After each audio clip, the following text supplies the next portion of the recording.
Buksan ang iyong mga mata, gumising na at magsaya. Kalimutan na ang problema, tayo na't magpuri kay Jesus. Buksan ang iyong mga mata, Gumising na at magsaya, kalimutan na ang problema. tayo na't magpuri sa Kanya.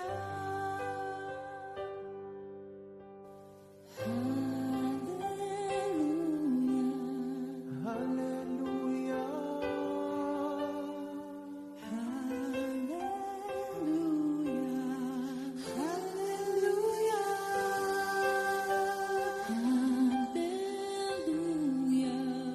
hallelujah.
hallelujah, Hallelujah. hallelujah. Buksan ang iyong mga mata, gumising na at magsaya. Kalimutan na ang problema, tayo na't magpuri kay Jesus. Buksan ang iyong mga mata, gumising na at magsaya. Kalimutan na ang problema, tayo na't magpuri sa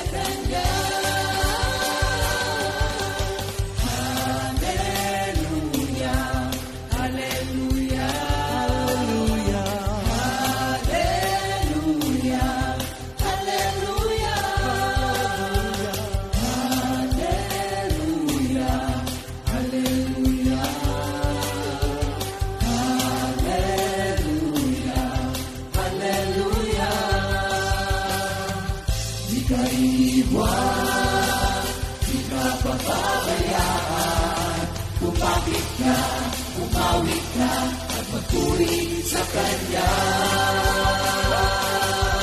Buksan ang iyong mga mata, gumising na at magsaya.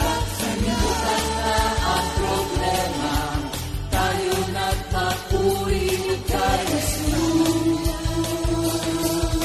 Buksan ang iyong mga mata, gumising na at magsaya. Kalimutan na ang problema, tayo na't magpuri sa Kanya.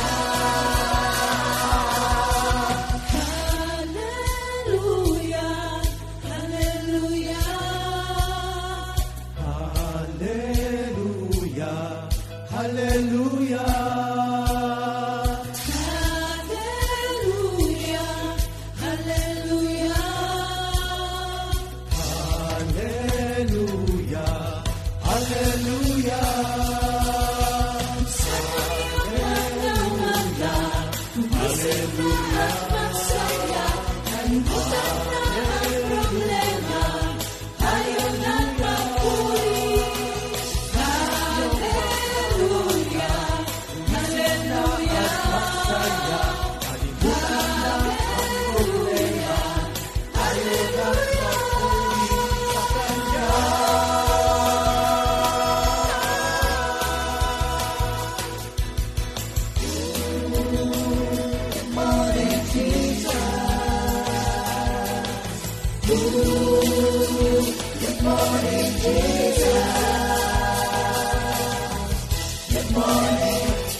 Good morning, Jesus! Nag-e-echo ba ako? Okay. Alam mo, maganda rin kailangan lagyan mong konti. Hindi. Para hindi flat na flat yung boses ko.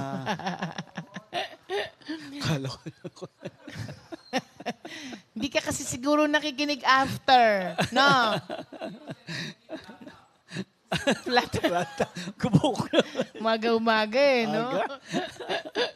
Magandang umaga mga kapatid. Blessed Monday morning. Yes. Wala nang ulan. Pero may traffic pa rin. Beb, kalma lang. Aga-aga, oh. Sunod-sunod. Tinakain nyo yata ng chocolate, eh. Kamusta naman po kayo? Lalong-lalo na sa mga kapatiran sa Bulacan. Nagsuswimming na kasi Hanggang sila ngayon? doon. Hanggang ngayon ba? Ewan ko. Kasi kailan Baba. kayo umuwi? Nung Friday, umalis sila Otan at sila Ana after Oo. GMJ. Nakarating sila ng Pampanga mag-aalas 3. Oo, tapos nakauwi sila mag-aalauna ng madaling araw. Nag-swimming din kayo. Nag-ikot-ikot. Eh si Ate Waze, pagka pinapunta ka sa ibang Ay, lugar, oo. hindi naman yung sinasabi kong baha. Talaga. Oo, pinaikot sila. Yung pala baha dun sa pinapunta sa kanila. Ha? Hindi naman.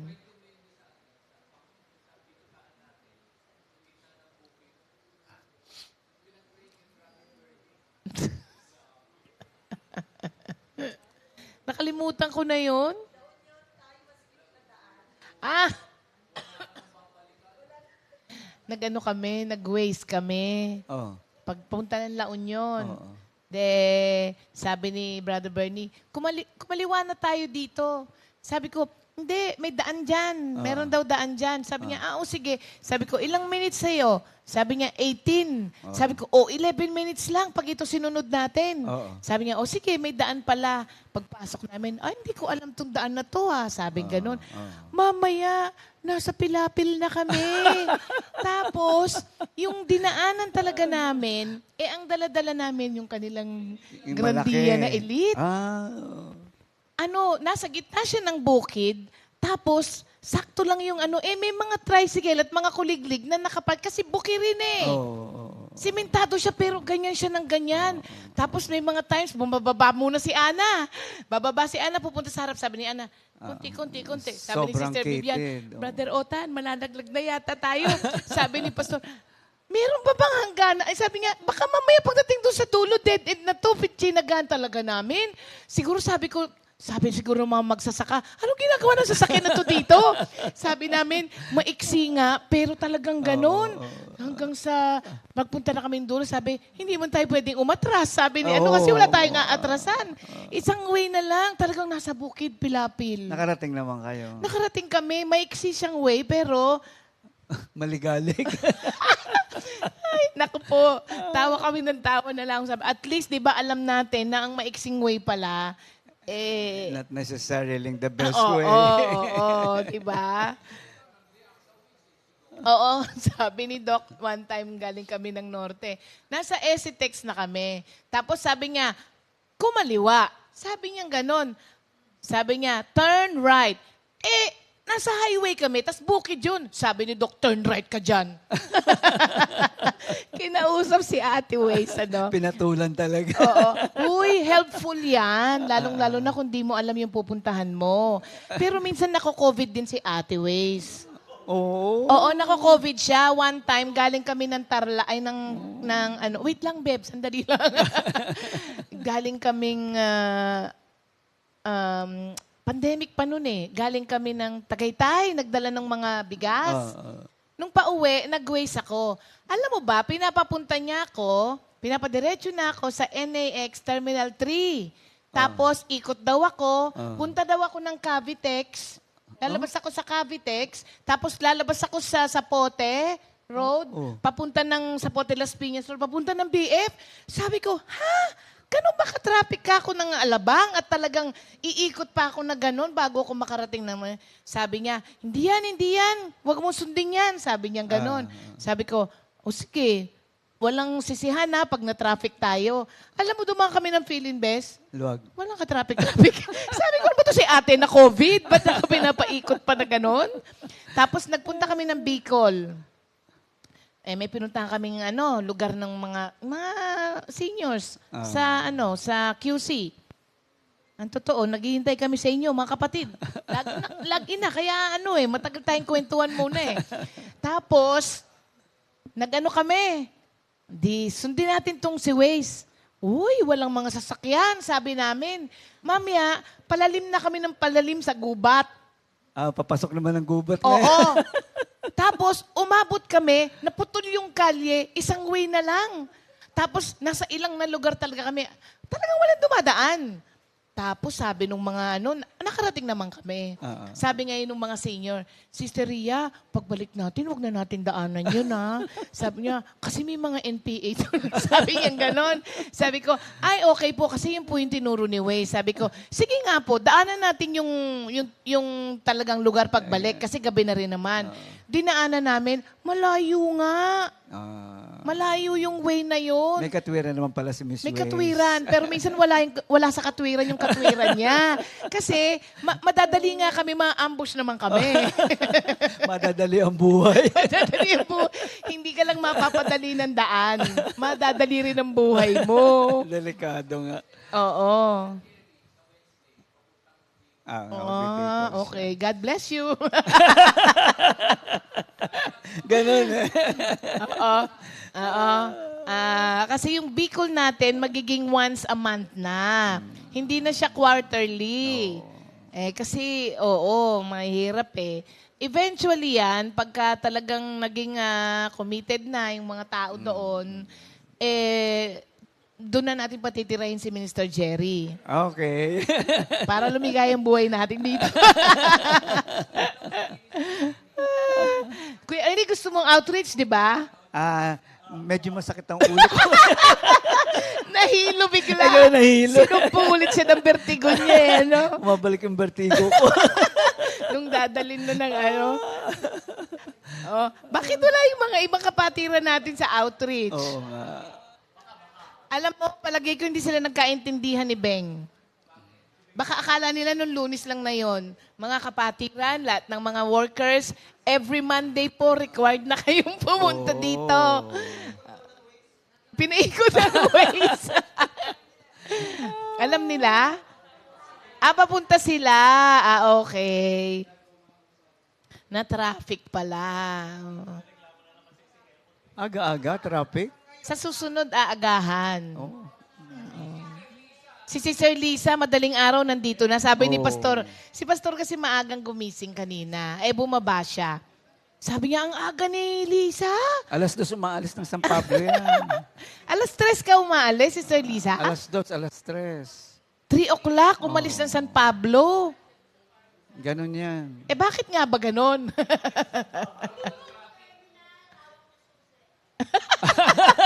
Siya daw ang may hawak ng susi ng terminal. Kaya ganun siya kaaga. Oo. Ayan na. Ay, salamat. Okay na. Nakompleto na sila. Nagising na sila. Nakompleto na. Ayan. Thank you, Lord. Okay. Tayo po'y manalangin na, Kuya Ernie. Ayan, samahan niyo po kami. Tayo po'y manalangin. Ama, maraming salamat po muli sa napaka-aliwalas na araw. Mainit pero malamig at the same time. And thank you for a spirit that is joyful na lagi niyo pinagkakaloob sa amin. Muli po sa araw na ito, hayaan niyo pong ang inyong pangalan, ang siyang maluwalhati sa aming kalagitnaan at ang bawang salitang lalabas sa aming bibig at sino mang magsasalitay, magbibigay luwalhati sa iyo. Samahan niyo po kami sa kapangyarihan ng banal na Espiritu Santo at sa pangalan ni Jesus. Amen. Amen. Maraming salamat nga po pala sa mga taga-bungabong. Oo, yung kanina na kumanta, taga-bungabong po yun, mga kapatid. Si Sister Perla, si Brother Efren, si Brother Leonard, at si Sister Pinky. Oo, lumaki na yun. Yung batang yun, natatandaan ko, tuwing anniversary, yun ang nagla-love offering. Ganito ko pa lang siya kalaki noon. Yung lalaki? Oo. Oo, kaya nagulat ako nung nakita namin last tangkad. week. Ang laki na. Tangkad. Magpupulis daw yun. Oo, si Leonard. So lumaki na yan sa prayer meeting.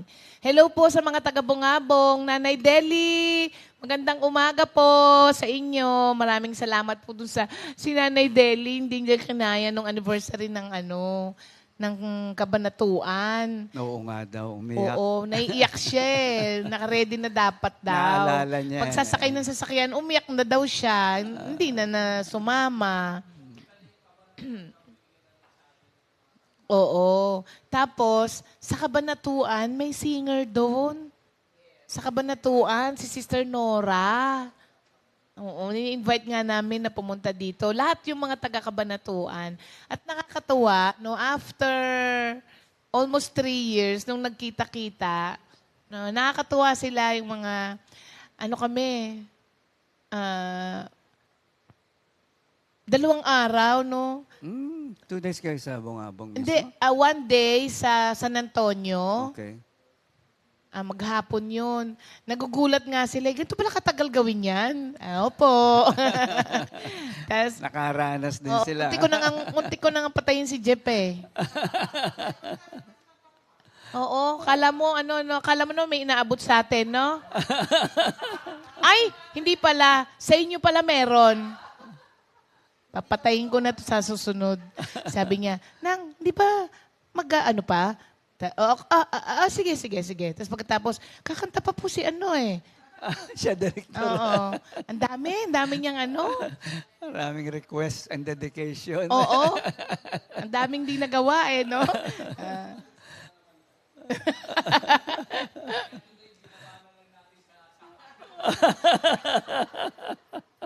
Alam mo, dahil matagal na namin hindi nakasama si Jeff, ay nako, talagang tutong na siya, kakaihaw namin nung pauwi.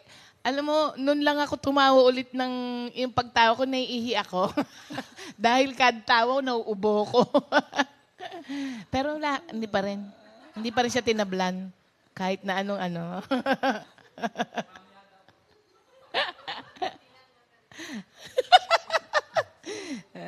Tayo lang nakakaintindi doon. Okay. Thank you, Lord po, mga kapatid. Pinapasaya lang po namin ang umaga ninyo. at umaga namin.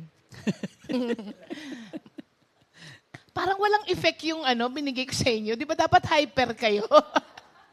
Sugar overload na nga kayo, hindi pa kayo hyper. Ang tatahimik nyo. Ha? Meron, ang dami. Madami na sila. So, dahil dalawa kami ni Kuya Ernie, si Brother Rick daw ay ubong-ubo kaya hindi lumuwas. O, di ba? Damay-damay lang talaga yan. Trending talaga yan ngayon. Pinapauso namin yan dito. Trending Good yan. morning, Andoy! Nanonood si Andoy. O, di ba, Doy? Naho-homesick ka rin? Namimiss mo din kami? O.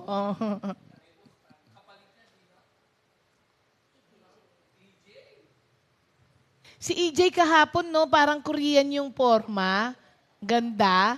Opang-opa no? Oo, kahapon. Oo. Huy, Ephraim! Nabuhay ka uli. What happened to you? Kamusta ka na?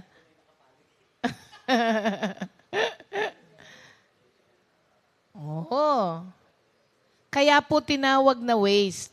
Waste of time. And waste of gasoline sa layo ng biyahe. Hindi naman po lahat. Oo. Actually, malaking tulong sa amin si ate. Oo. Kung nagmamadali po kayo, alam nyo, marami kasi ang mga nag-download ng app, hindi nyo po inayos yung settings. Meron pa mga ayusin doon? Ang setting ko kasi, hindi baling malayo, basta mabilis. Yon. Pwede mo kasing baguhin yon. Kung gusto mo ng walang toll, kahit matagal, kung gusto mong may toll, kung gusto mo yung settings ni Minister Jerry, pwede yon. Kahit matagal, basta walang toll. Walang toll. Oo. No joke, hindi ako nagbibiro. Kaya minsan, sabi sa akin nung mga ang layo nung dinadaanan mo, Sister Ria. Kasi nakaset yung ways ko doon na kahit na malayo, basta mabilis akong makarating. Hindi lang pala siya mabilis, matipid din siya. Oo, pwede mong baguhin yon. Kaya minsan, pag may sakay akong nangingela, mo po kayo mangela.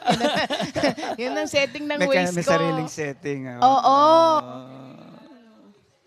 Malaking tulong yan, alam nyo, lalo na kung hindi kayo familiar sa lugar. Sa bagay. Totoo yun. Oo, pag hindi ka familiar sa lugar, iano mo lang. Mahirap mag-itbulaga pag hindi mo alam kung saan ka tatanungin mo pupunta. lang yung, hello, good morning. Good morning. Welcome Ayan, sa dumating ating na sila. bagong manggagawa. I-welcome natin si Sister Rosie. Yay! Woo! Yan. Oo, siya'y nanumpa na. Nagpanatang makabayan. Nagpadala na siya ng kanyang sulat.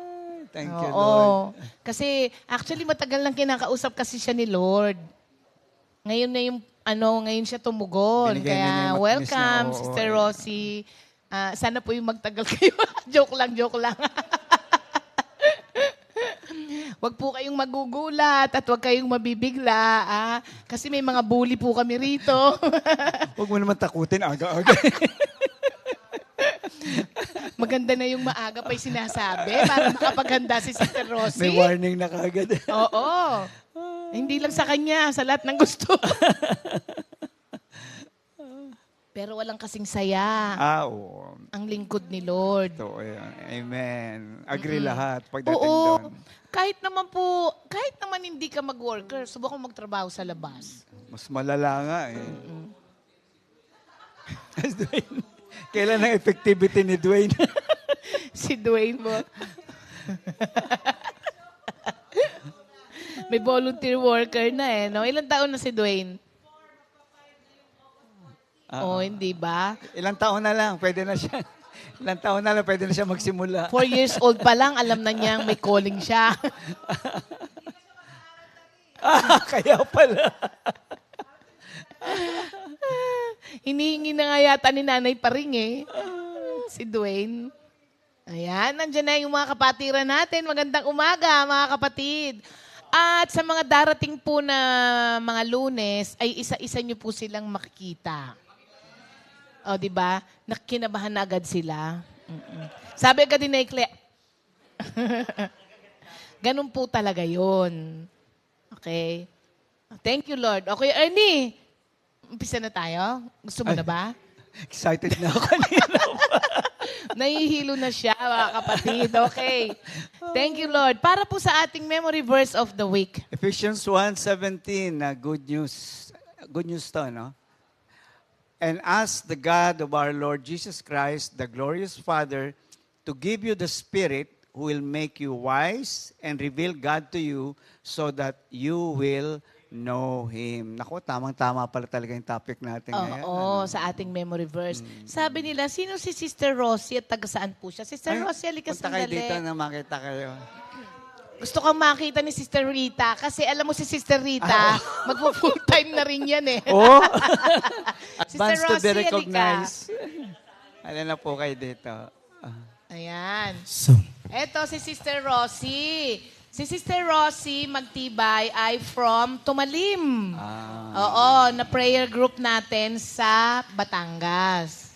Sakop na ng ano ang Tumalim? Nasugbo po. Ayan. Sister Rosie, bati naman po kayo. Good morning, Jesus. Magandang umaga po sa lahat ng mga nanonood po sa Kompi. Ayan. Hindi ko muna Welcome. siya pagsishirin kasi one of these days, pabubuo natin yung kanyang sharing kung bakit siya nag-decide na full-time. Huwag muna ngayon, Sister Rosie, ha? Oo. Isang araw, uupo ka dito. Yako. Nakakakaba. Baka umurong ka, ha? Hindi po. Okay. Okay. Isang Hindi naman- kanta? Si Sister Mitos yung kumakanta. Baka napagkamalan mo siyang si Sister Mitos. Manugang ko po yung Manugang kumakanta. nga yung kumakanta. Hindi po ako Hindi siya kumakanta. kumakanta. Thank you, Lord, Sister. Maraming salamat po, Sister Rosie. Baka kung ano pa ipagawa ni Pastor sa inyo, kaya pinaupo ko na kayo. Delikado. Ganyan po talaga. Oo. Parang nung kagaya nung kabanatuan, pigil na ako ng pigil sa kanya eh. Hindi ba kami natatapos sa isa? Kinakausap na naman niya yung isang grupo. Sabi ko, kalma ka lang. Sabi ko, wala kang awa. Sumakit na nga yung pa ako nakatayo kasi kailangan kong tumayo sa likod ng camera. Dahil pag umupo ako, sinusundan nila ako.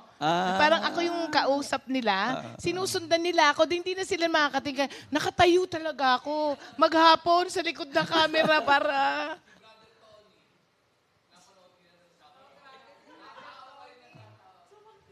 Oo. Napanood mo ba? Napanood nyo ba nung Sabado? Oo. Sabi niya, ganito yung kumanta, kay buti mo sa buhay ko, Panginoon. Oo nga. Wala raw siya paborito. Kaya lang lagi niya pinaghahanda yung Oo. Pero ang pinaghahanda raw niya lagi ng kape, Brother si Sandy. Brother Sandy. Oo. Sabi ni Pastor, akala ko ba ako paborito mo? Sabi niya, Pastor, ibang level ka. Sabi niya, ang tingin ko sa'yo, Diyos. Matindi. Talaga to si Brother Tony, oo. O, tama na. Di na kami makasimula. Ay na, naubos na ang oras ko. Mga kapatid. Dito po tayo. Malamang si Kuya Ren hindi makakapagsalita ngayong araw na to. Malamang. Sa 2 Peter 3:18 po tayo. Okay? 2 Peter 3:18. At Colossians 1:10. Mamaya, ano? But grow in the grace and knowledge of our Lord and Savior Jesus Christ. To Him be glory both now and forevermore. Amen. 2 Peter 3:18. Ang pag-uusapan po natin ngayon is tungkol sa growth. Ay, nakita ko si Pastor Romy, oh. Naglalakad. Oo.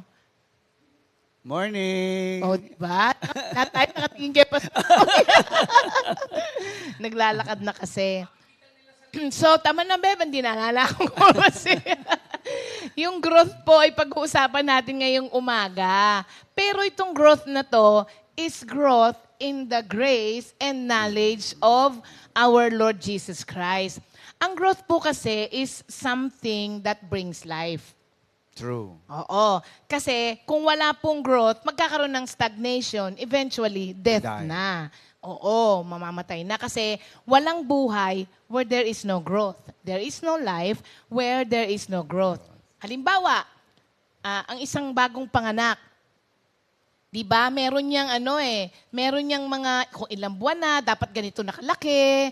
Pagka ganitong buwan na, dapat ito na yung timbang niya. May progression. Yes, meron. Kapag ka walang growth, natataranta yung mga magulang. Ano ang gagawin mo kapag ka nakita mo na parang naging stagnant na yung growth niya? Nold, anong ginawa sa'yo ni Nanay Aurico? Biglang ganun eh. Kakasabi lang niya no? Nagkukos ng ng alarm sa mga parents. Kaya ang gagawin nila, pupunta sila sa doktor. Kasi pagka walang growth, there's something wrong. May mali. Merong hindi tama. Kaya dadalin mo ngayon sa doktor. Imagine mo si Arnold pinanganak noon 9 pounds. Yes. No wonder hindi siya lumaki. Sobrang bigat niya siguro. So dadalin mo sa doktor. Aalamin mo what caused the stagnation. Ano ang naging cause kung ba't hindi nag-grow? Baka mali yung nutrition, hindi ba? Oo, baka Abnormalities. sabi ni Arnold daw, hereditary. So, nagkukos ng alarm yun. So, dadalhin mo talaga sa doktor para malaman mo kung ano ang mali. Sadly, maraming mga tao na, especially Christians, na tumigil sa paglago. Physically, ang isang tao, merong there will be a point in your life na mag-stop talaga yung growth. Physically. Pero alam nyo ba, ito na naman ako sa alam nyo ba, na-amaze ako sa katawan ng tao nung pinag-aralan yung Psalm 139. Alam nyo ba, mga kapatid, na ang size ng ating mga mata ay the same since birth? Talaga. Oo. Yung laki ng mata mo nung pinanganak ka, yan na yan forever. Pero ang nose and ears pala natin never stop growing. Yes. Diba? Nakaka-amaze. Kaya nga palaki ng palaki yung ilong. Iba na lang pag-usapan natin. Hindi. Totoo yun. Ang mata natin pala, imagine mo, since birth, yun na yung size ng mata mo. Pero ang ilong mo, tsaka tenga, Lumalaki pa. lumalaki. Oo, nag-grow, di ba? Oo. Punta ako napunta doon. Kasi nga, growth. So, yung physically, meron talagang time na, halimbawa, yung pagtaas ng tao, hindi ba? Si Kuya Ernie, hindi na yan lalaki. Si Arnold, hindi na talaga yan. Wag na kayo, asa pa kayo kay Arnold. Hindi na. Pero, ang isang tao, pwedeng mag-stop yung growth niya physically, but not mentally, Intellectually. emotionally, right. especially spiritually. Kasi maraming mga tao nakikinig, lalo na yung mga Christians, kaya minsan umiistap ang growth nila spiritually. Maraming nakikinig doon sa deception ng mundo na, uy, baka lumampas na kayo ng langit. Tama na yung napunta ka dyan sa ganyan. Huwag naman lahat ng buong buhay mo, ibibigay mo pa dyan. May mga nakikinig sa ganong kasinungalingan. Kaya tuloy, hindi na lumalago. Ito pong magandang basihan, mga kapatid. Sa pang-araw-araw mo bang buhay, do you bear Christ image perfectly? Perfectly? Oo. No. Okay. Sa araw-araw ba nasusunod mo ang lahat ng utos ng Diyos? No. Okay. If you honestly say na hindi, then marami ka pang room to grow. Yes, there's room for improvement Oo. pa. Hanggat hindi ka perfect, Oo. hanggat hindi ka nakakahawig ng Diyos sa lahat ng, in all aspect of your life, then marami pa rin ikaw room for improvement and for growth. Kaya wag mo sasabihin na, Okay na ako. okay na ako dito. Naku, hindi, mga kapatid. Hanggat meron ka pang pinagsosorry kay Lord sa panalangin mo araw-araw, ay napakarami mo pa rin room for growth. Hanggat may issues ka. Ay, hanggat may issues ka. At alam nyo kung hanggang kailan yan, hanggang mamatay tayo. Lifetime yan. Oo, mga kapatid. Lifetime. So, at dami natin pwedeng, marami tayong area sa buhay natin na kailangang mag-grow. Lalong-lalo na tayong mga Christians.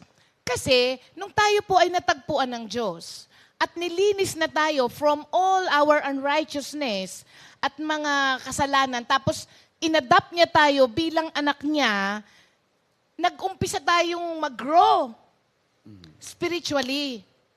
Nag-start tayo doon, mga kapatid, kasi you cannot grow in the knowledge and grace of God if you are not saved. Introduction ko yun. Tama yun. If Ganon. you are ungenerate, you cannot. You cannot. You Oo, cannot. hindi pwede. Kahit anong gawin mo, hindi pwede. Kala ko yung lipstick. Mamaya na. So, pero alam mo, believers can also stop growing. Kung true. papaanong ang physical body ng tao can stop growing, believers can stop growing also. Kasi, marami kasing mga umaabot na akala nila, okay na ako. Kesa naman dati, wala akong alam. Di ba? Parang, Nagiging complacent. oo, okay na ako siguro. Ang sinasabi po kasi natin, hindi naman ako worker eh. Para mag-aral. Hindi naman ako worker para kailangang everyday nagbabasa at nag-aaral ng Biblia. Yun po, pinapaniwalaan natin yung malaking kasinungalingan na yun.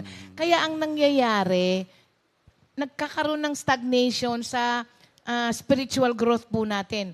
All around the world, people in the church, marami, they go to church na yumuyuko sila pag nananalangin, nakikinig sila sa sermon, di ba? Nagtatithe sila, sumasama sila sa mga outreaches, maraming mga ganon na mga activities sila, pero idle naman yung kanilang relationship with the Lord. Externals lahat kasi.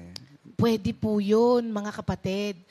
Pagka minsan hindi natin napapansin yun.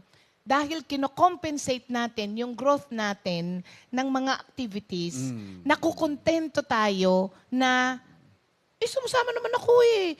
Umaatin naman ako eh. Hindi naman ako nag-absent eh. Correct. Oo nga. Pero, kamusta naman yung personal na relasyon mo kay Lord? Di ba? Kamusta yun? So, marami po tayong mga checklist na pwedeng check. Pero, mag-end up ka pa rin na, hindi pa pala ako hindi pala ako nagmamature sa walk ko kay Lord. Maraming evidence tayong makikita, mga kapatid. Like, for example, naiinip ka pag kami nagtuturo. Masyadong mahaba. Isa po yan, mga kapatid. Isa yan. Mamaya, malalaman niyo po kung bakit naggaganon, So, marami po tayong room for growth. Now, ano ba itong growth na to? Ang sabi niya, keep growing in the knowledge and grace of our Lord Jesus Christ. Growing in the knowledge of Jesus is learning how He does things. Correct. Yon. Growing in the knowledge of Jesus Christ is learning how He does things and what He says. Ano ba ang sinasabi? Mag-aaral ka ngayon, magbabasa ka ngayon, di ba?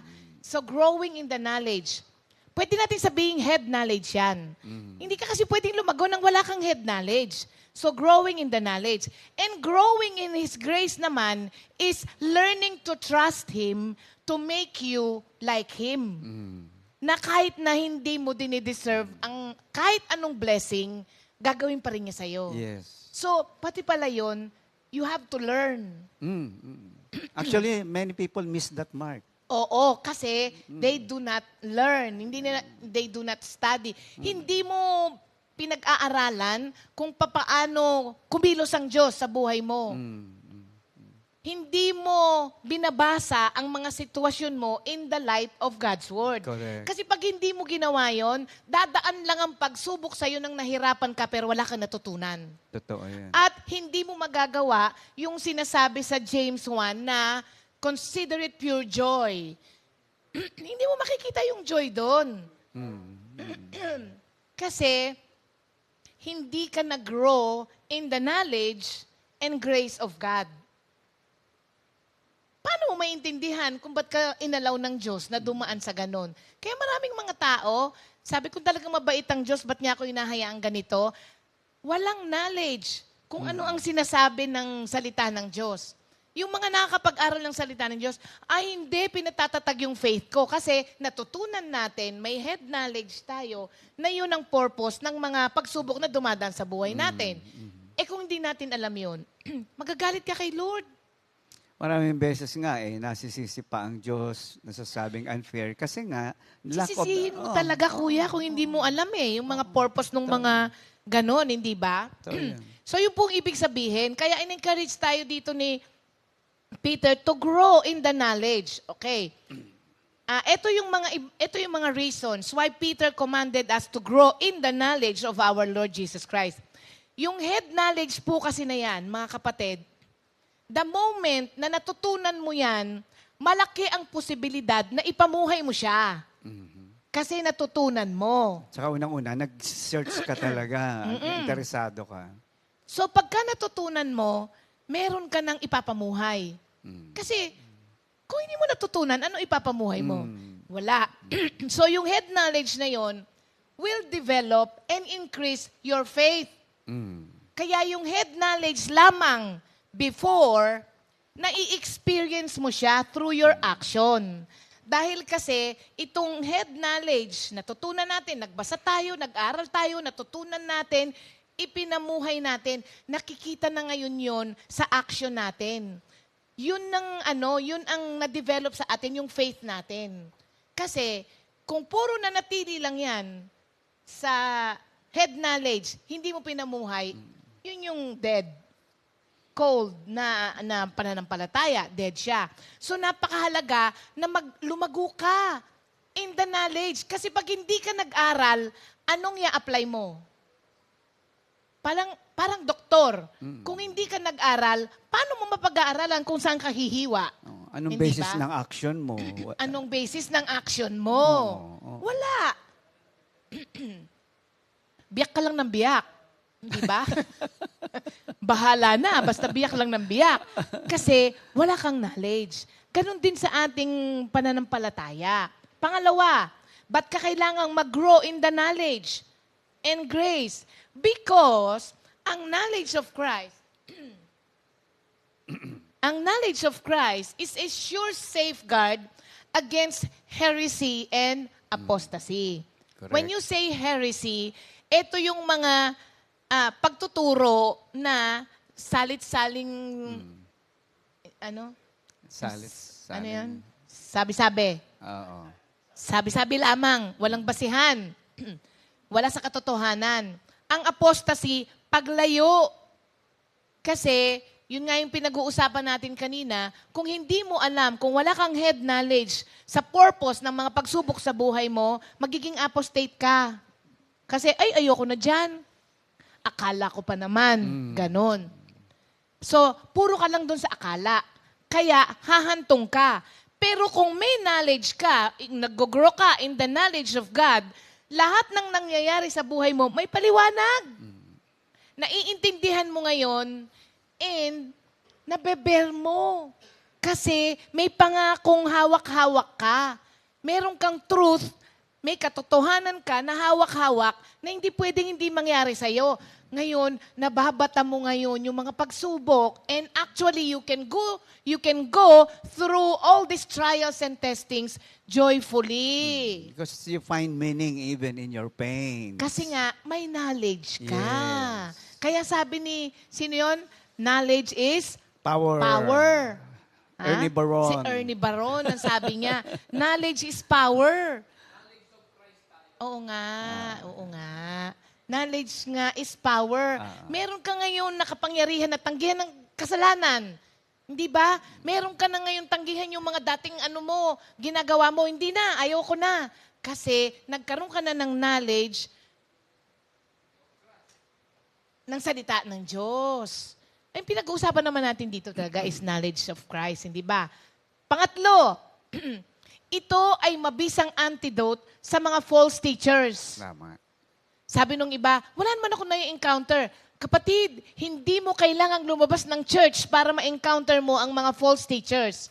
Anyone who is teaching you na taliwas sa sinasabi ng salita ng Diyos is a false teacher. And you even find that inside the church. Yes, mga kapatid. Ang totoo niyan, kaya ka minsan naniniwala sa sinasabi nila kasi kasama mo sa church. Mo sa church. Oo. Wala kang alam. Wala Niya, kang- sabi niya eh. Yes. Alam nyo, masakit pakinggan. Pero pag walang knowledge, magiging uto-uto.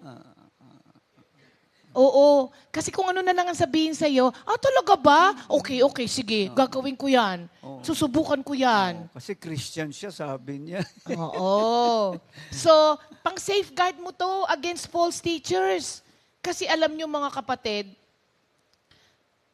magandang trap ito ng kaaway.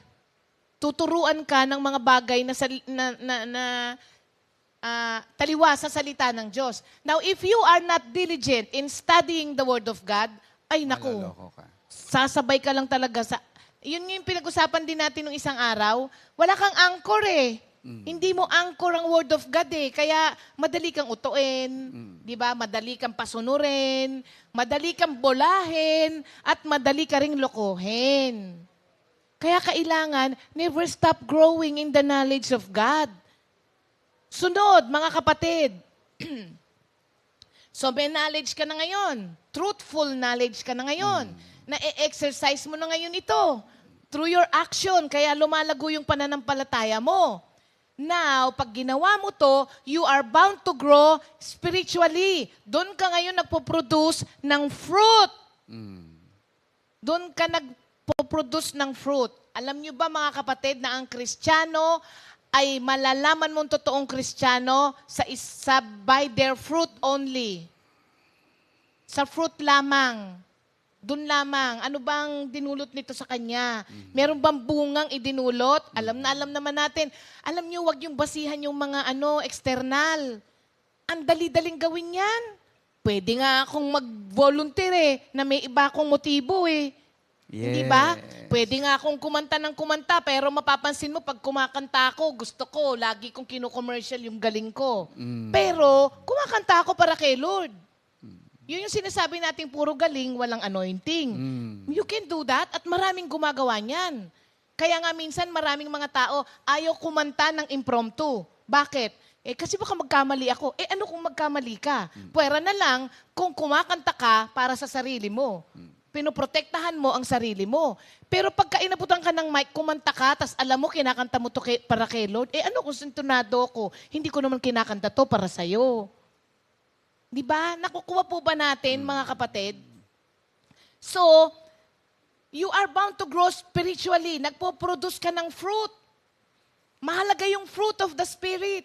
Kahit na laging nasa outreach yan, kung wala siyang joy, love, peace, patience, kindness, faithfulness, humility, self-control. May nakalimutan akong isa. Goodness. Kung wala yon, kahit na ikaw pa ang pinakapagod sa lahat sa church, wala pa din. As far as God is concerned. As far as God is concerned. Balinada Yes. And kapag nasa iyo na yung fruit na yon, you will be victorious in the end. And finally, mga kapatid, kapag po naging ganito, ang pamumuhay natin, lumago ka in the knowledge and grace of our Lord Jesus Christ, ang sabi doon sa babang to Him be glory both now and forever. Bakit idinugtong yun doon? Because it gives God glory when people see you ready and steadfast in the grace and knowledge of God. Pagka ikaw ay lumalago spiritually, kay Lord nabibigyan mo ng glory ang Diyos. Kasi sasabihin nila, grabe yung taong yan, no? dati ganito lang yan, pero ganyan na siya ngayon.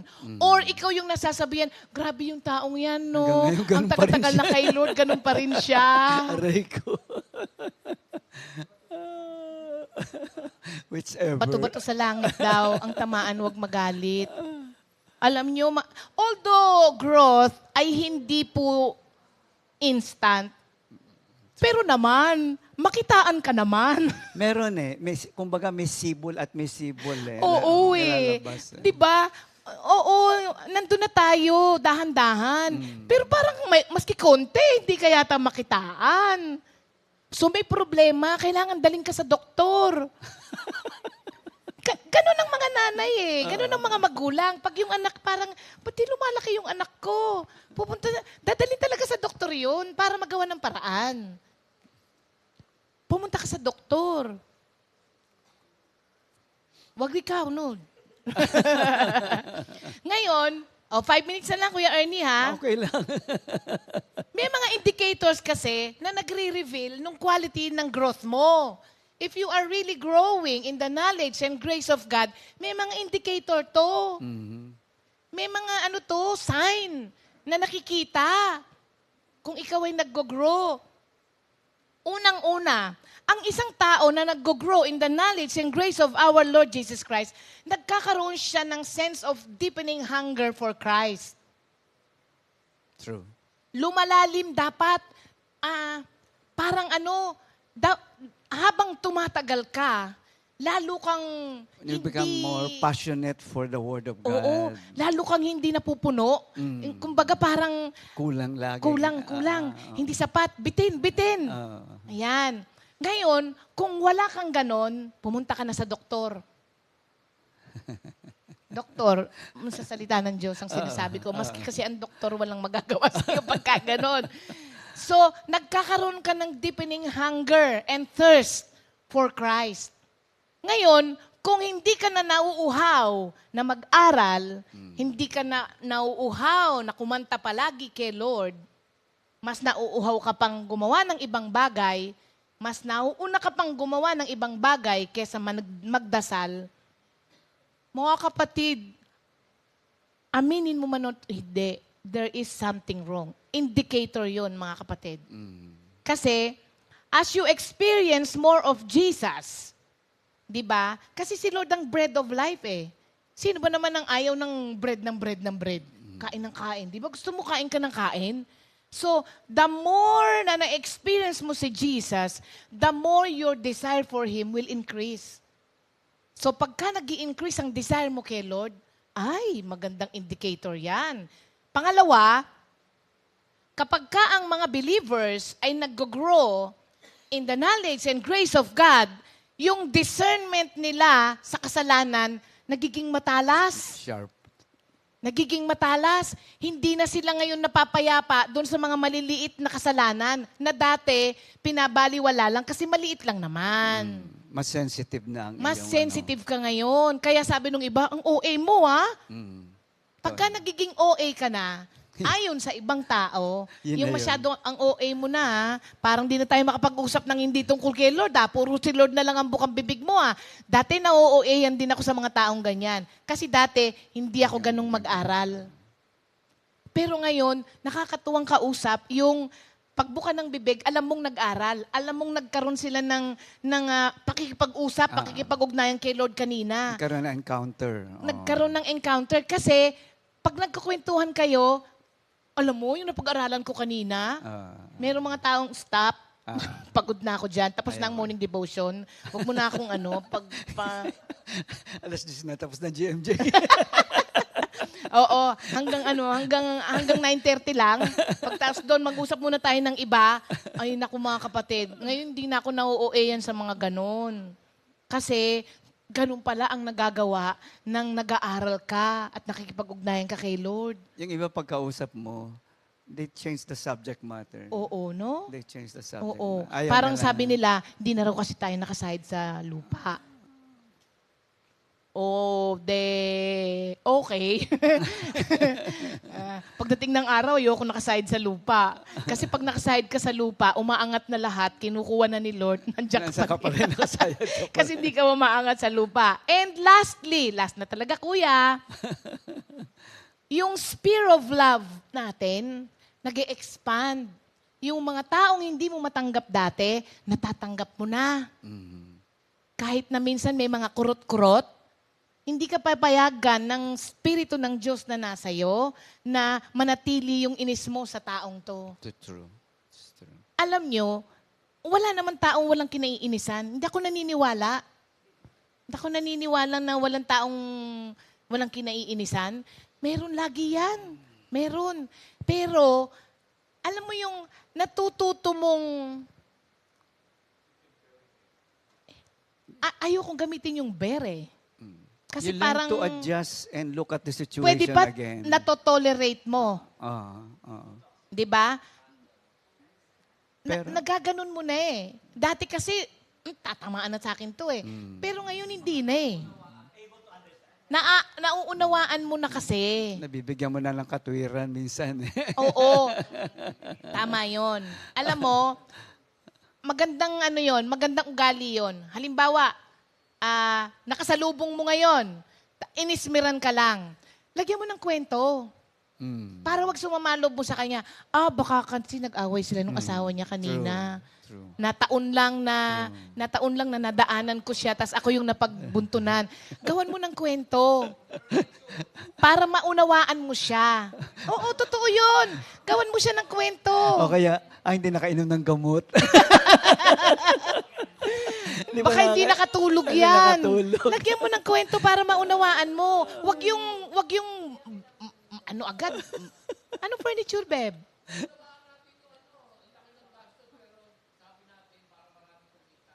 Oo. Oo. Kasi si Kuya,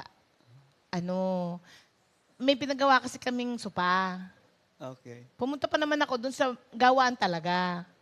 Ngayon, nalaman ko doon sa mismong gumagawa na napamahal pala ako. Ngayon, sabi ko, naiinis ako pag ganon, pag yung parang niloko ka. Sabi ni Kuya, wag ganon ang isip. Sabi kasi nung ang dami mo kasing kausap, ma'am. Dapat direkta ka na lang. Hindi ko naman alam, sabi ko. Iba pala yung nagsukat, iba yung sa tela, iba yung so lahat yun meron. Tapos sabi niya, wag ganon ang isip. Sabi niya, kasi maiinis ka talaga. Isipin mo na lang, may 3 tao kang tinulungan na magkaroon ng kita. Baka mamaya, kailangan pambili ng pagkain. Ganun ang isipin mo. Nung inisip ko nga yun, wala yung inis ko. Yun, gawan mo ng kwento. Gawan mo ng kwento, mga kapatid. For your sake. True. Oo. Oo.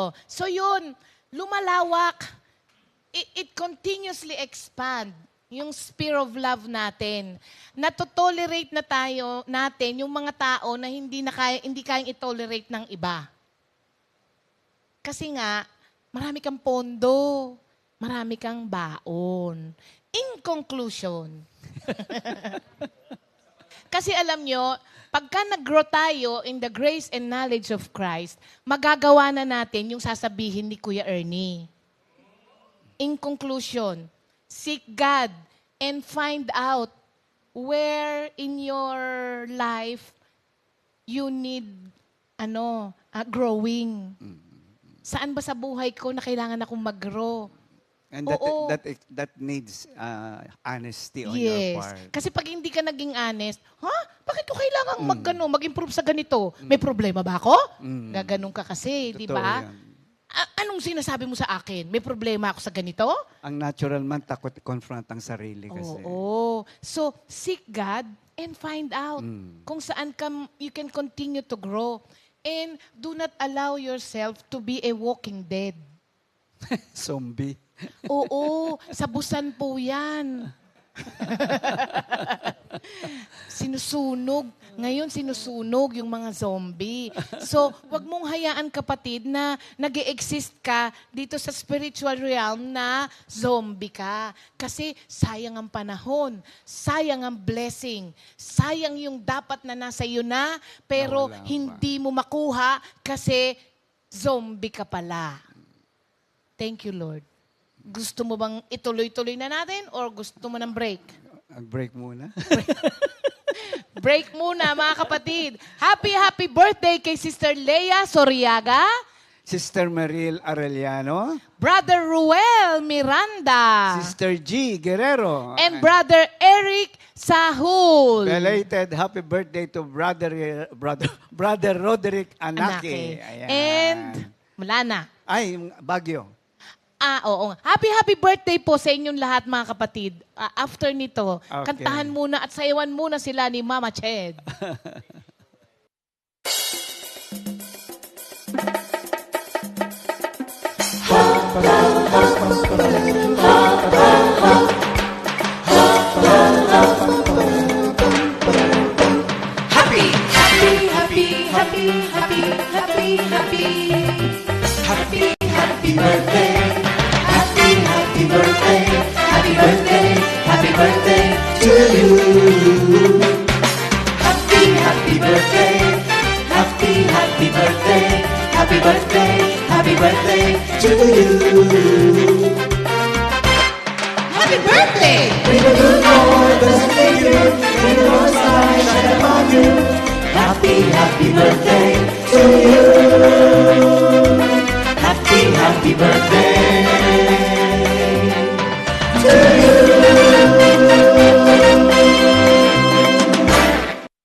Happy birthday! Happy birthday! Happy birthday po, mga kapatid. Sa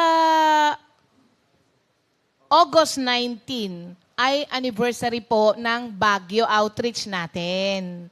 'Di ba? Kung di po kayo nakakapunta pa ng Baguio or may balak po kayo na mag-Baguio, pwede niyo pong itapat sa anniversary natin nang makita niyo naman yung mga kapatiran po natin doon. Sa lahat daw po ng gustong umattend, ito po ay gagawin sa Holy Family Parish Church, Bacakeng, North Baguio City. Ang food po, shared daw po natin sa food is 250 pesos. Meron pong 2 meat veggie, 2 meat veggie? 2 meat, tapos veggie with dessert and juice. And deadline po ay August 13. Ito po ay pwede na pong makipag-ugnayan po kayo kay Sister Fritz ng ating Baguio outreach. So, baka po gusto ninyo yung mga ibang outreaches na pumunta ng Baguio, August 19. Ang deadline daw po yata ay August 13 para dun sa mga gustong pumunta. At kung naghahanap naman po kayo ng mga murang tirahan at gusto po ninyong overnight doon, meron din daw po. Makipag-ugnay lang din kayo kay Sister Rose ng Baguio or Pilia or kay Minister Andy po. Meron naman daw po silang murang nakuhanan. Oo. So, thank you, Lord po. Mga kapatid, bisitahin niyo yung ating YouTube account. YouTube account. Okay, ngayon, narito na po si Kuya Ernie. Okay. Sige. So, basahin ko lang yung verse, no? Colossians 1:10, that you may walk worthy of the Lord, fully pleasing Him, being fruitful in every good work, and increasing in the knowledge of God. Ang i-discuss ko po dito is just the framework. Kaya nga sabi ko kanina, you will be discussing all those details because eventually, if we understand the meaning of walking worthy of the Lord, eventually, that person will produce every good work and it will increase in the knowledge of God. So, balik tayo dun sa motivation. No? Pagka tama ang, sabi nga natin kanina, pag tama ang motivation, ay magbubunga talaga yan. Ngayon, nabanggit na rin niya, an unregenerate man can never walk worthy of the Lord. For there is no faith in Christ. No? And it is impossible to please God without our faith in the Lord. No? To walk worthy of the Lord must be done in faith. Ayan, importante yun. Yun ang pinaka-pundasyon ng pinag-uusapan natin kanina pa ni Sister Ria. No? And it's from a principle of love with a view to the glory of God. Definitely, ang unregenerate person is always glory to me. But ang isang taong living by faith, it's always for the glory of God. Kay Lord lang talaga, no? So, these are acceptable to Him through Christ and to be carefully maintained, ito yung sinasabi mo, and studiously performed by all that have spiritual understanding of the will of God. No? Pag may spiritual understanding ka na, talagang tuloy-tuloy yan. Hindi ka mag-e-effort sa madaling salita. No? Because you have this spiritual understanding that prods you. No? Pag sinabing prods you, it pushes you. No? Not because you are intimidated, but because this is something that happens because of the grace of God. No? And believe in Christ as their Lord and Savior. So, very important po ang being born again before we can actually. Kaya yung growth, actually, pinag-uusapan niya pagtapos na yung LSS. Hindi Tama. yan, kasi kailangan yung pinaka-pundasyon nun ay having Jesus as our Lord and Savior. Why? To please God is the very ideal and aim of the religious life. Throughout the Bible, the whole Bible speaks only of one thing, how we can please our God. Amen. Napaka-importante nun. Now, si Paul speaks of the need for us believers. Ito na tayo. No? We are now addressing the believers to walk worthy of the Lord. Now, listen, Paul is not saying that by our efforts and deeds and commitment, we prove ourselves to be worthy as if by merit we gain eternal life. So, hindi sinasabi natin kanina. Hindi sinasabi ni Paul na through our works, through our effort, tayo ay makatatanggap ng eternal life. Nor God is obligated to acknowledge our effort and reward us with eternal life.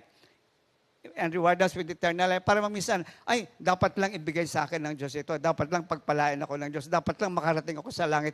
Kasi, dahil sa mga ginawa kong maganda, obligado ang Diyos.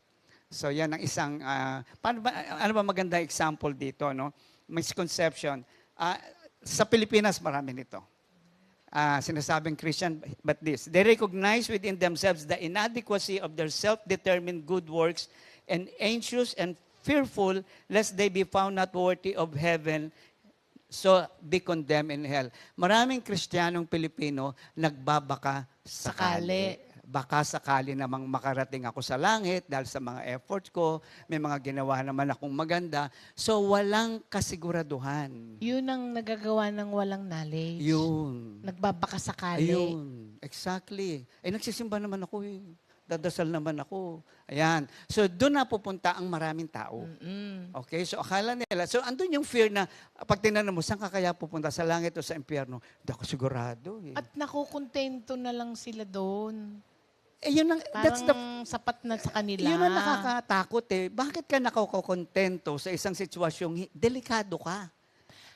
Kasi hindi mo na-experience kung ano ang nadudulot ng growth. Oo. Kaya Wala parang nga. nakontento ka na doon ka na lang. Basta akala kasi nila, lalo sa atin, nag-LSS na, okay na. Pero tanong mo, what is your assurance of eternal life? And the answer, we don't know. Bakit? Yun ang yung sinasabi mo kanina. It is easier for them to believe that they must suffer for their sins than it is for them to believe that there is one worthy and so filled with love for them that He suffered everything for them.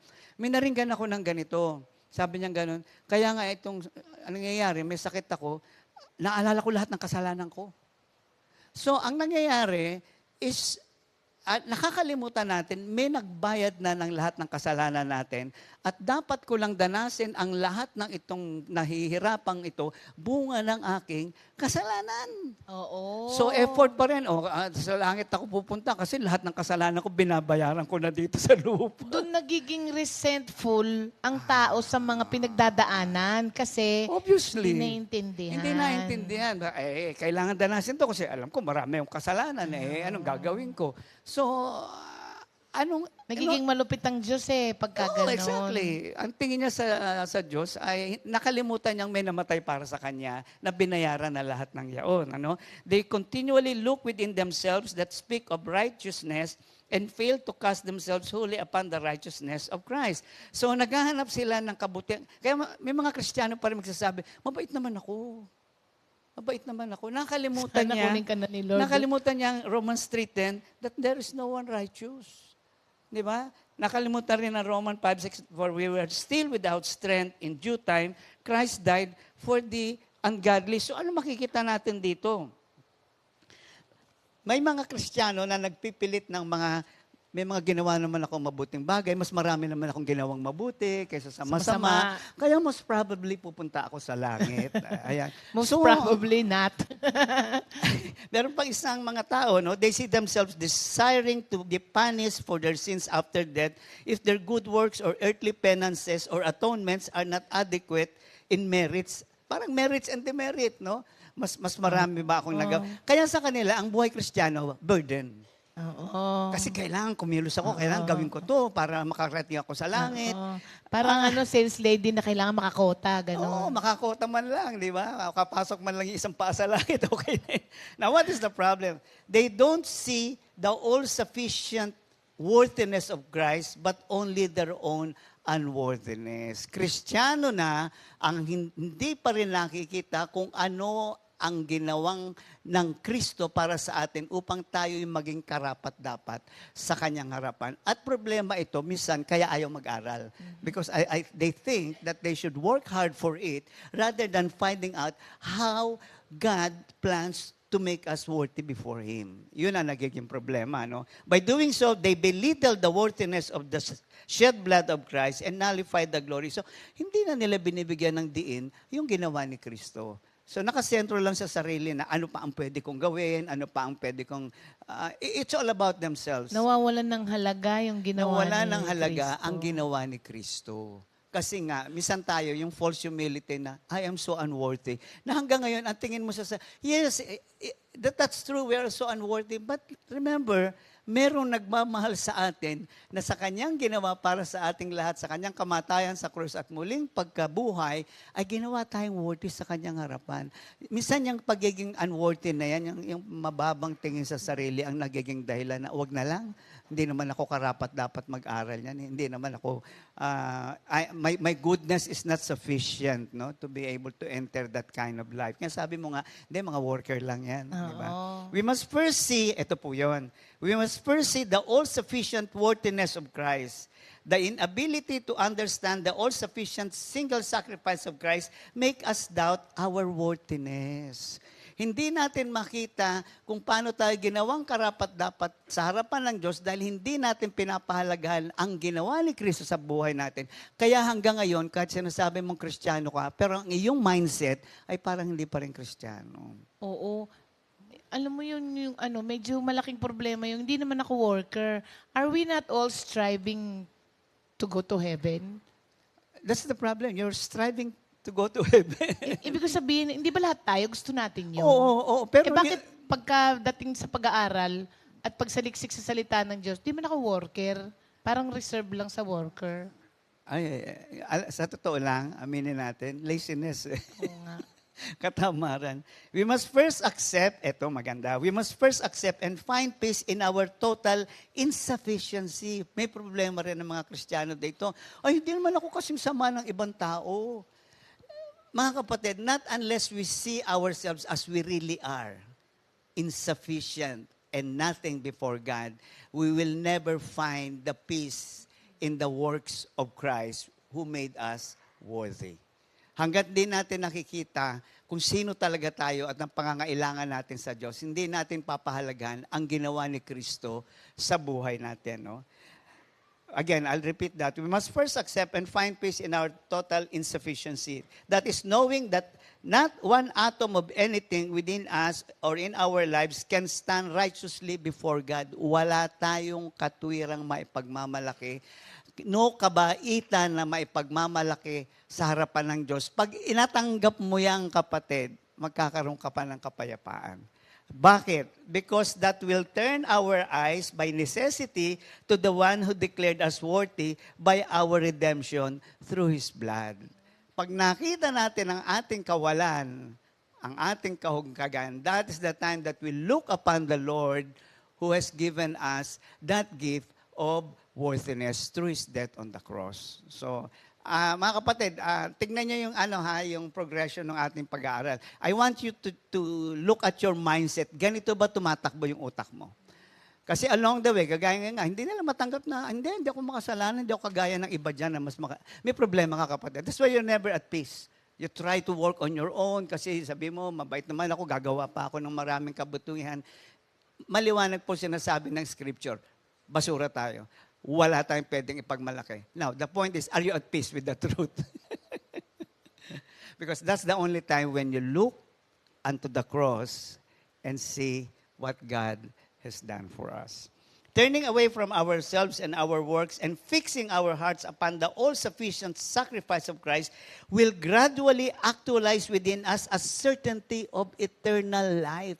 Kapag tunay na tayo tumingin kay Kristo at ang buhay natin ay iniasa natin totally sa Kanya at dahil sa ginawa niya sa atin, unti-unti magkakaroon ka ng vision. The problem with Christians is they don't have vision. Do you have a vision of heaven in your life? Kaya nga lagi po sa prayer meeting tatanong ko, sino po dito ang may pag-asang pag namatay pupunta sa langit? Believe it or not, isang dalawa lang nagtataas ng kamay. Why? Because they have no vision.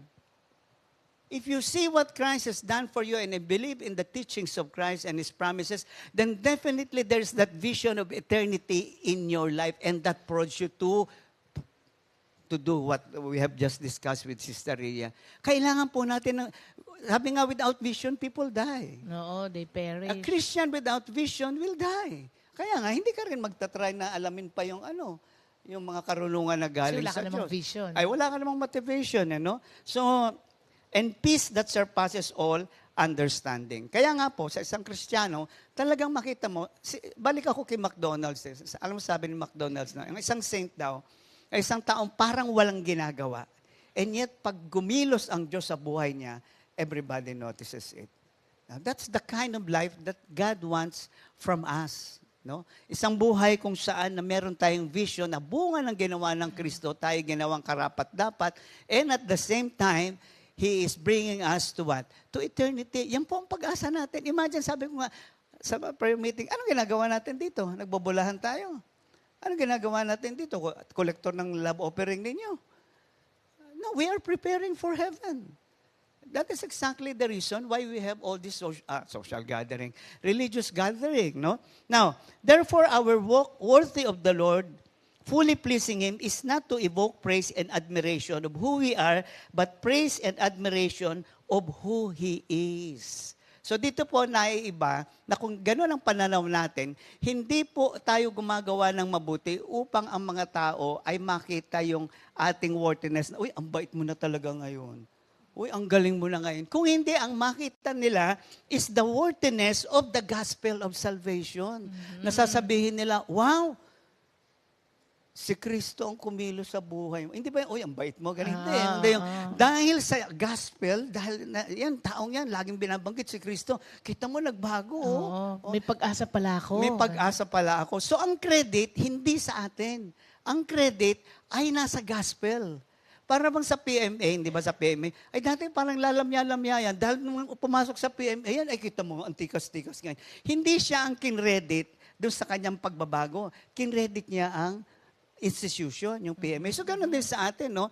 Ang credit po sa isang taong tunay na nagbubunga at lumalakad ayon sa kalooban ng Diyos, ang credit po ay napupunta sa Diyos. Nare-reflect po ang katauhan ni Kristo sa buhay na. No? It is the marvelous and kindness that is ours in the gospel that should be known, that people will say, what an incredible God this person believes. So mahalaga po dito na makita natin na ang makita ng mga tao ay hindi ang tao, kundi ang mensahe ng Diyos sa tao.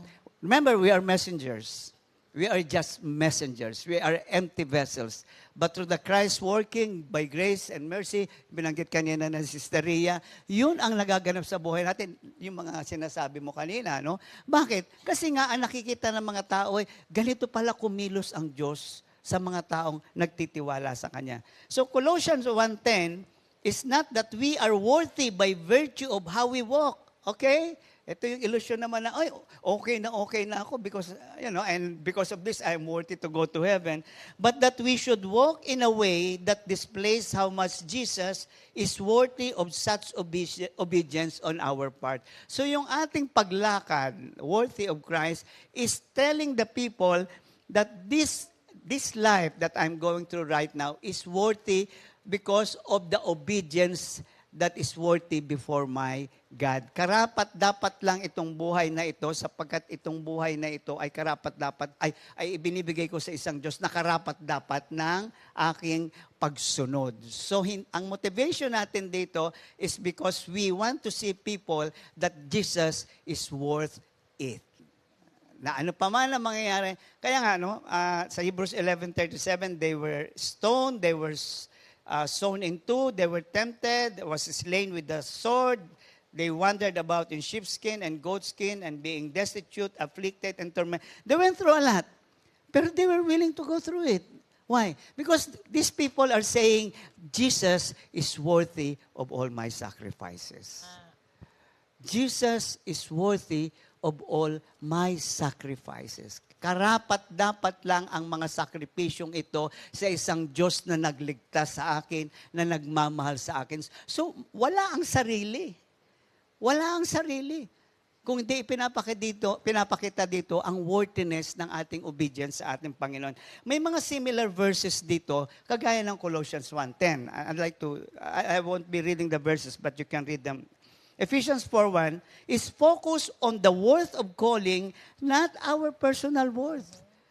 Kaya natin ginagawa at lumalakad tayo ng may kabanalan ay katapatan, bunga ng kagandahang loob ng Diyos na tayo ay tinawag. So ang consideration natin dito ay yung pagkatawag sa atin ng Diyos, ino-honor natin yun.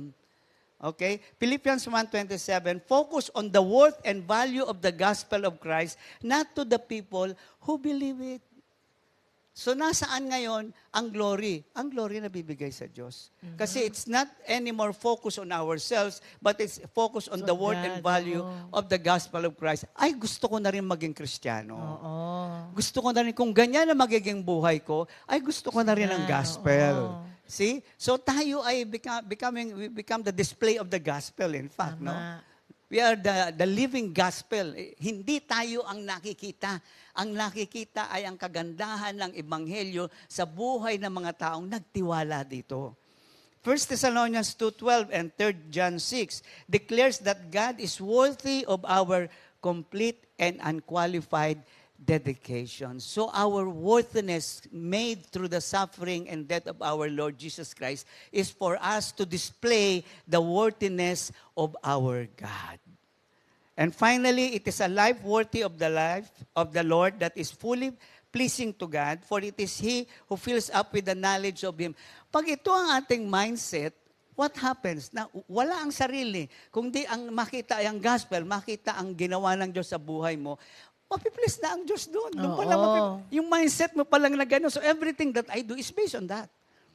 That the gospel may be seen in me, may be displayed in my life. And definitely, God, when He is pleased, yung desire mo. Oo, yun kasi mahalaga eh. Balik tayo sa motivation nga. Sabi mo nga, kahit na ano pang gawin mo maganda dyan eh. Kung mali ang desire mo, mali ang motive mo, wala lahat yun. No? So kung tama ang motive natin, mapiplease ang Lord. And what happens? He fills us with the knowledge of Him. Pag na-please ang Lord, dahil lahat ng motivation mo is based on that, He gives you more. He gives you more. At definitely, yung sinasabi mo nga na you hunger, it's a given. Yes. It becomes a given thing because wala ang sarili. Pag wala ang sarili, ay talagang makikita mo ang pagkilos ng grasya ng Diyos na grasya ng Diyos lang yan, by the way, na nagkakaroon tayo ng uhaw at gutom sa Diyos. Hindi natin pwedeng mamalaki, kasi hindi, it's all grace. It's all grace. That's why that grace brings us to the point when God is so pleased na ay magpapakilala pa ako sa taong ito, bibigyan ko pa siya. At finally, may isang akong nakita dito, Paul speaks of a specific knowledge. Yung pinag-uusapan nating knowledge. The knowledge of God's will. It is not knowledge about God, which is head knowledge, but God knowledge that we receive through study, teaching, and practice. So, hindi ito yung malaman ko kung sino ang Diyos, kundi malaman ko ano ang kalooban ng Diyos. And that would be very easy for a person who has this kind of mindset. At kapag ganito ang mindset mo, ayan na. Lahat na ng mga binanggit ni Sister Ria. Actually, mangyayari talaga yun mangyayari sa'yo. talaga. It's grace operating eh. Oo. Hindi naman tayo sasabihin natin, Sister Ria, i-check ko ha, o eto na ako, Sister Ria, sinabi mo. Oo, hindi ganon. It's something spontaneous, it's something so supernatural that ikaw mismo magugulat na, nagagawa ko na to? Nararamdaman ko na ito? Alam mo, isang parang indicator din na nag-work sa'yo yung grace na ng Diyos. Kapag ka may binibigay siya sa'yo, tas hiyang-hiya ka sa Kanya, na parang sabi mo, ba't mo ako binigyan nito, Lord? Parang hindi naman ako karapat-dapat. Di ba, Yan. natatanong mo sa sarili mo, bakit mahal na mahal mo ako? Oo, di ba? yun nga. So yung lahat ng pangyayari sa buhay natin is God molding us into this kind of disposition.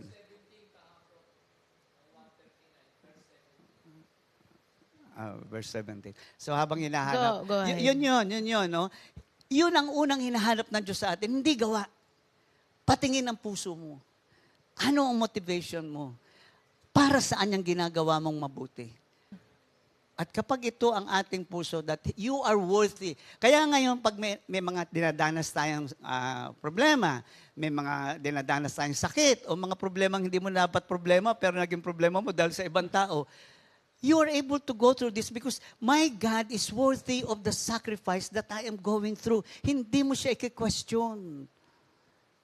Kahit na anong ipadaan sa'yo ng Diyos, nakangiti ka, sabi mo nga, na nagpapasalamat. Why? Because you are worthy of all these things. Amen. In Jesus' name. Amen. Yung sa Psalm 139 verse 17, sabi niya, how precious also are your thoughts of me, O God. There. Thoughts to me, O God. Yeah. How great is the sum of them. Yeah. Oo. Right. Kasi malulula ka rin talaga kapag ka na-experience. Yun yung sinasabing nakaka-overwhelm. The more you become humble, actually. Yan ang nagagawa niyan. Nakaka-overwhelm din talaga yan. Ginagamit ka na ng Diyos, Oo. lalo ka pang bumababa. Yun Oo. yan. Alam mo, sabi ng comment ni Sister Farah, Uy, na-miss ko yung mga comment mo, ha? Oo. Sabi niya, tama, tolerate is the word. But isn't it true that there are people who also tolerate us? Totoo. They are just kind and loving enough to not sweat the small stuff. Tama ka dyan. Could it be that our attitude, kindness, and tolerance is having the awareness na tayo din, pinagtsatsagaan, tayo, ay nai-inspire na maging tolerant by people who loves us so well, and most of all, sa generosity ng affection ni Lord for us. Totoo yan. Totoo yun. Kasi kahit na sinasabi mong okay ka, may mga tao pa rin na Hindi ka naman perfect din kasi. Yes. Oo. Yun. Parang kagaya ng forgiveness. Kung ikaw yung nagkasala, gugustuhin mo rin na patawarin ka di ba? O kaya matuto ka rin magpatawad. Do unto others what you want others to do unto you. Sabi ni Sister Rita, unahin ko yung kay Sister Weng. Sa mga taong pinoprovoke tayong magalit, let's just pray for them and pray for ourselves. Baka tayo nga ang mali. Let God examine us. Di na natin makukuhang mag-retaliate. May peace na tayo sa puso. Sabi naman si Sister Rita, napansin ko nung sa patuloy na pag-aaral ko ng salita ng Diyos, may mali din siya. Sino po? Oo nga, kanina ko pa iniisip At lahat naman tayo nagkakamali. Ang ibig kong sabihin, dapat talaga patuloy mag-aral ng salita ng Diyos para maipaalala sa Kanya na mali din siya, sinasabi niya. Pero may time na di niya tanggap. Ganun pa man, importante, napaalam sa kanya at patuloy pa din akong nag-aaral ng salita ng Diyos para lumago ang aking pananampalataya. Baka may nagsasabi sa kanya. Oo. Kasi si Sir Rita kasi, nagpaalam siya na pwede ba raw siyang magpadala ng mga video. Hindi na yung sulat lang. Sinasabi niya na. Sabi ko, ay wala naman po pwedeng pumigil sa inyo kasi gusto nyo lang namang i-share yung ginawa ng Diyos sa kayo po yun. Sabi kong ganon. So, baka may nagsasabi sa kanya na ganon, no? Siguro, ano lang yun. Ginawa ko lang ng kwento. Para maintindihan ko, hindi ba? So, mga kapatid, bottom line po, wag po tayong mapagod na mag-aral at alamin kung ano ang salita ng Diyos at ano ang kalooban niya sa atin. Kasi po, doon iikot ang spiritual life natin. Alamin natin. Pag sa'yo mong alamin mo, gusto mong maintindihan, di ba? Pag gusto mong alamin, gusto kong maintindihan. Huwag kang ma-discourage sa ups and down at kasama rin yun sa Oo. proseso. Pag hindi mo kasi inalam at dumating sa buhay mo, hindi mo maintindihan. So, kailangan alamin.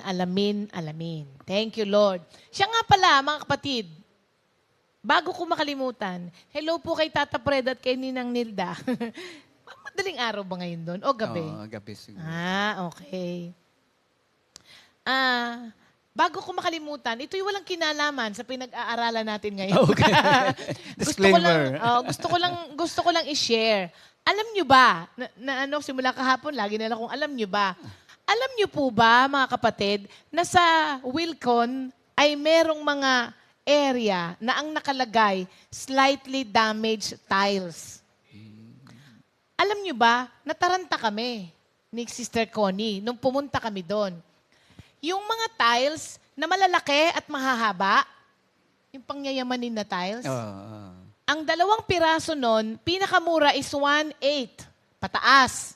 2 piraso. Alam nyo ba, pagpunta namin doon, 144 pesos, 2 piraso. Wow. May mga konting tapyas, may mga konting mga ganyan, at hindi yun marami. Pero, halimbawa, gusto mong palitan ng ang lababo nyo, o hindi, banggerahan. Naintindihan nyo ba yung banggerahan? Ugasan. Pagka gusto nyo palitan yun, may mga tiles kayong maliliit na ganon. 2 piraso lang nun, sobra pa. 144 pesos, yayamanin na ang inyong, Banggerahan. maghanap lang kayo. Tapos alam nyo ba, naghahanap kami ng pang-flooring doon sa may labahan ko, doon sa may likod. Sabi ko, Lord, pengi pa ako nung yung pare-parehas na magkakasya. Ito yung sa mga lang to mga kapatid, baka pumunta kayo doon, buong bahay nyo pa, napapalitan nyo ng tiles. Walang ganon. Mga konti lang ito na mga na-damage, na tira. Maliit lang yung space ko doon. Alam nyo ba mga kapatid, pagpunta namin, nakakuha kami ng 10 piraso na may mga tapyas-tapyas. Meron namang buo, isinasama yung sa, alam nyo, 387 ang isang box. Nakuha lang namin ng 122 pesos. Bargain talaga. Oo! Ang mumura, mga kapatid, punta lang kayo dun sa area na yon. So, may kinalaman pa rin, alamin kung saan ang mura. Para hindi kayo mapamahal. Yan. Sa lahat ng Wilcon yan? Sa lahat ng Wilcon daw yon. Meron silang area na slightly damaged yon. Oo, kaya yung mga yung mga lababo ng mga manggagawa, 144 pesos, ang ganda-ganda na nung mga tiles nyo doon. Ano lang yun? Tip lang yun, mga kapatid. Para Hindi ka na rin po si ako, pastor. Oo nga, hindi po ako stockholder ng Wilcon, ha? Gusto ko lang pong i-share, baka naman po makatulong sa atin. Malaking tulong yan sa mga nagpapagawa. Oo. O yung kitchen natin, magiging maganda na yan. Okay. Kung medyo dugyutin na yung itsura ng mga natin, pwede na tayong mag-renovate sa halagang 144 pesos. Grabe sa mura. No? Ay, oo, sobra mga kapatid, no? So, yun lang po. At mag-end up na po tayo with our repeat new song. additional announcement. Ah, Accepting GCash payment na for Baguio. number? Nandiyan naman, di ba? Sa comment section. I-post na lang po ni Sister Jam. Sa mga gustong pumunta ng Baguio, mga kapatid, ha? Pwede rin po kayong magtanong sa amin na alamin na, bibigyan na lang namin sa inyo yan. And we hope to see you there, mga kapatid. Kasi nakapasyal na ulit kayo ng Baguio. Tapos nakita nyo pa yung mga kapatiran natin doon. Naka-attend pa kayo ng fellowship natin. Yes. So, yon. Our repeat new song of the week, Come Holy Spirit. Ito po ay composed ni Sister Mila Santarenala at interpreted to ng aking anak, Sister Nins Nins Akayan. Akayan. Yan. God bless you, mga God kapatid. bless. See you again Bye-bye. tomorrow.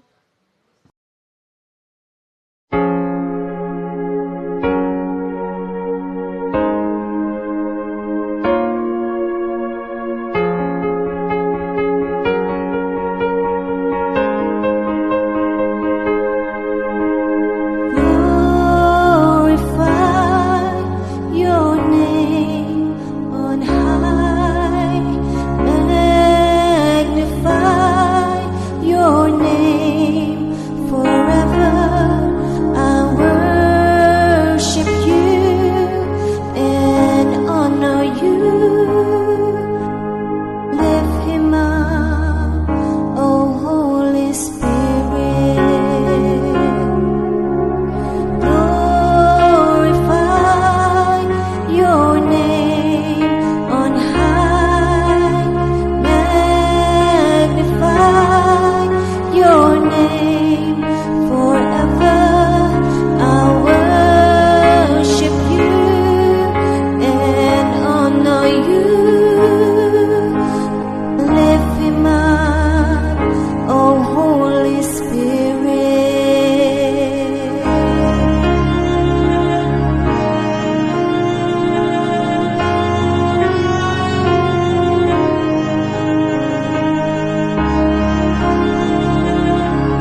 for Christ.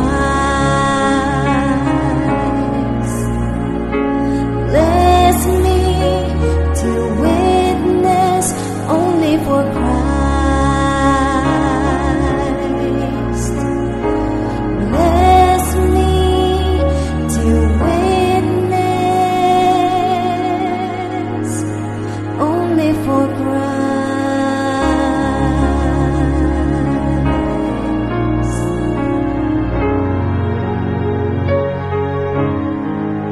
Come, Holy Spirit.